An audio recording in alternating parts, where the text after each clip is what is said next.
What are you doing in my swamp?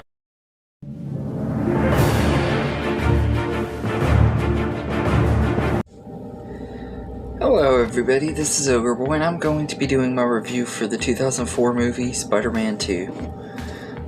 So this one is directed by Sam Raimi and written by Alvin Sargent, and in this movie it takes place 2 years after the events of the first movie. Peter Parker is struggling to manage his personal life and his duties as Spider-Man, and it's messing up his friendship with Harry, his relationship with MJ, and his college studies and everything. And as the movie progresses, he starts to lose his powers and everything because he's losing interest in being Spider-Man, and eventually must decide whether he wants to still be Spider-Man or just become a normal person and be Peter Parker. And along the way, he also has to fight Dr. Octopus, who has these mechanical arms stuck in his back after a science experiment gone wrong, and is trying to get this tritium thing to finish this experiment that could destroy the city.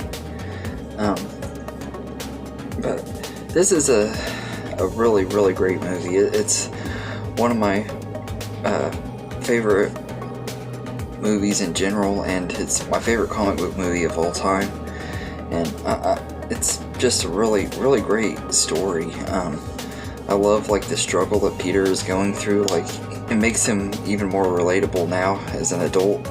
Like, seeing him struggle, all the different things he's trying to do with his life. I love that about this movie. It makes me appreciate it even more now, but I always loved that about the movie. Even as a kid, I loved like his personal struggles, and like how you see how being Spider-Man isn't all fun and everything. Like it takes a lot of responsibility, and it's hard to manage everything in life because of that. And I think it's a realistic portrayal of how that would be and everything. I'm curious to see if we'll ever get to see Tom Holland doing stuff like this, because right now in the MCU he's still a teenager and stuff, so he still lives with his Aunt May. He doesn't really have to struggle in life yet, but I'm curious to see what they do with him later on down the line, if they continue with him after No Way Home. I think it would be really interesting to see him in this type of a situation and how he would react to it. But I love the story in here. The casts are all, once again, excellent. All the ones that returned are great in here. And then you got one of the greatest comic book movie villains of all time with Alfred Molina as Doc Ock. I just absolutely love him in this movie. He is so awesome. He plays the role perfectly, and I love how his character is written. Like, he's a really good sympathetic villain and everything. And like at the beginning of the movie, we get to spend enough time with him to really kind of like him and everything. He's a really likable guy and everything. He's married, and when he does his experiment stuff, his wife ends up getting killed, and it just something snaps in him, partly because this microchip thing that was connected to the cords that kept them from taking over his body got messed up too, and he just kind of snaps and goes and robs a bank and has to fight Spider-Man off there, and he tries to kidnap Aunt May and everything, and he ends up getting defeated because of Aunt May, which I thought was awesome. It's one of my favorite scenes in the entire movie, when she hits him in the face with the umbrella. That scene just, it cracks me up, but it's also like really an awesome scene for Aunt May and everything. I love that little moment in the movie, and there's a lot of other really great moments in this movie, like tons. The scene when Peter just goes and rescues the kid even though he has lost his powers and stuff. That's a really, really great scene. The whole conflict within himself is just really, really greatly written and everything. And like, there's certain little scenes when Aunt May talks about Uncle Ben's death, and he hadn't told her that he was there that night and everything. And you can see like how it bothers him throughout the movie before he finally tells her. And I love that.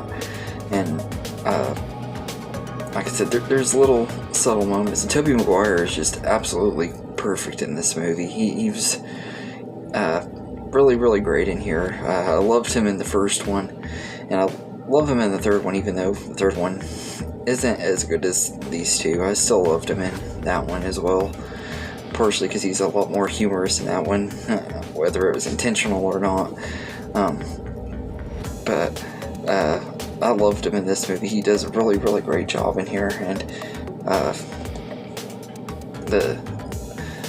once again, the biggest weakness of this movie is the stuff with Mary Jane. Like, Mary Jane is just not a very good character. She really, she wants to be with Peter, and since he turned her down and stuff, she's using this other guy to make Peter jealous, messing with his head, making him think that they're gonna get married and stuff. And it's like, dang, Mary Jane is the worst one in this movie. Like that's just, it's messed up the way she did J. Jonah Jameson's son. I can't remember what his name is. I think it's John.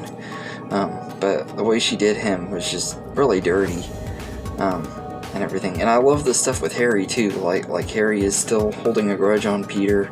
I mean, well, he doesn't know it's Peter through most of the movie, and everything. And then when you get to that scene when he finds out and stuff, the shock on his face and all that, just really, really great scene. And the fact that he lets him go to save Mary Jane and save the city shows a little bit of that humanity that we get to see more of in Spider-Man 3 at the end of that movie, which I thought was kind of cool and everything. But I love like how he's kind of starting to go to, he's like the scene at the party when he's drunk and stuff, and he's like starting to kind of lose his mind and stuff because of the way his life has become and everything, and taking a chance on Otto Octavius' stuff and almost destroying the city and all that. I love like his character arc too, and I think that this is just a really, really great way to do a sequel. Like it takes everything that made the first one amazing and ups it up. Like the action is even better in this one, especially the train scene. The train scene is definitely one of my favorite fights in a superhero movie. I don't know that I could say it's my most favorite, because the Avengers movies have some really great ones too, but it's definitely a really awesome battle. And as far as like solo movies go and stuff where it's just the hero and the villain, this is definitely probably my favorite one. In the train scene, oh my god, it's just so awesome. Amazing scene and then everything. Danny Elfman's score is once again epic. It fits the tone of this movie perfectly, and this one is the least campy out of the three that I noticed too. Like it does still have its moments. There are some really corny lines of dialogue in here, but not near as many and stuff. And another scene that I absolutely love is that scene when they're in the operating room when they're trying to take off Doc Ock's tentacles and he comes back to life, and it feels like a horror movie and everything. You can see the horror stuff that Sam Raimi is known for in that scene. It was just awesome and everything. But I always have wondered, why in the world would they have a chainsaw in the operating room? I never understood that part. Like what were they thinking having a chainsaw in an operating room? But I know it was supposed to be like a nod to Evil Dead, but that part's always kind of been a little confusing to me.